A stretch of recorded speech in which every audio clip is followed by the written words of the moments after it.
Co-powered by Techno.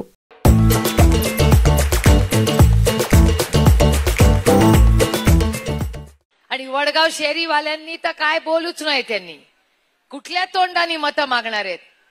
दोन्ही हातावर खून आहे त्यांच्या, खून आरोप आहे माझा त्यांच्यावर. अहो 2 लोकांचा जीव गेलाय, 2. त्यांच्या आईचा दुःखाचा कधी विचार केलाय की त्याच्या आईला काय वाटत असेल, त्याच्या वडिलांना काय वाटत असेल, त्यांच्या कुटुंबाला काय वाटत असेल? आणि तुम्ही कुणाची बाजू घेताय? त्यांच्याकडे पोर्श आहे म्हणून, मोठी गाडी आहे म्हणून, पैसे आहेत म्हणून तुम्ही त्यांच्या घरी जाणार? नाही चलेगा. मी स्वतः त्यांच्या विरोधात प्रचार करून जंग पसारीन, पण त्या आईला न्याय दिल्याशिवाय सुप्रिया सुळे गप्प बसणार नाही. मध्य प्रदेशमध्ये त्याचे आई वडील राहतात, त्यांची अश्रू पुसायला जाणार आहे तुम्ही? आणि तुम्ही बिर्याणी आणि पिझ्झा घेऊन पोलीस स्टेशनला जाता? अहो हे पोलीस स्टेशन आहे, तुमच्या घरातला डायनिंग टेबल नाहीये.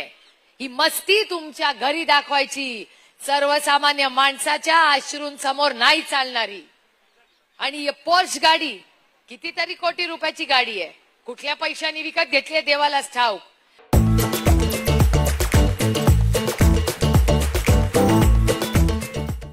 पण त्या पोर्शच्या गाडीनी त्यांचा जो खून झालेला आहे, त्या 2 युवक आणि युवतींचा काय चूक त्यांची?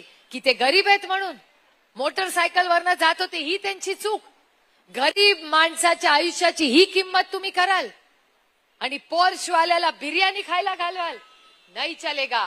अशा प्रवृत्तीला यावेळी घरी पाठवण्याची जबाबदारी वडगाव शहरीकरांवर आहे. अरे कुठल्या तोंडाने मत मागणार तुम्ही? माझा आरोप आहे, हो तुम्ही भ्रष्टाचारी आहात, तुम्ही खुनी आहात.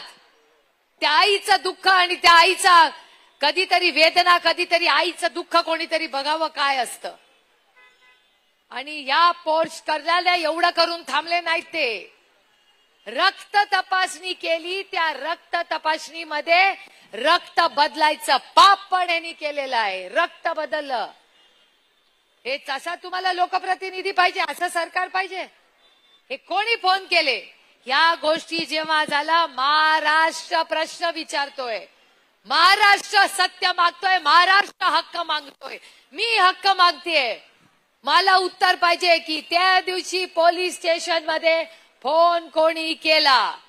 त्या दिवशी पोलीस स्टेशन मध्ये जेव्हा वेळ आली, तेव्हा रक्त तपासणी केली, तेव्हा ससून हॉस्पिटल मध्ये फोन कोणी केला? मी हक्क मागते त्या आईसाठी. माझी लढाई वैयक्तिक नाहीये, त्या आईच्या अश्रूंसाठी मी लढाई मागते. 2 करता मुलगा आणि करता मुलगी घातली गेली आणि यांच्या पैशाच्या मस्तीमुळे गेली. ती पोर्श गाडी तिथे गेली नसती, वेगाने गाडी चालवली नसती, तर काय झालं असतं? आज त्यांचं घर हस्तखेळतं राहिलं असतं. गुन्हेगार आहेत हे लोक आणि वर म्हणतात आम्ही काय केलं नाही. Co-powered by Techno.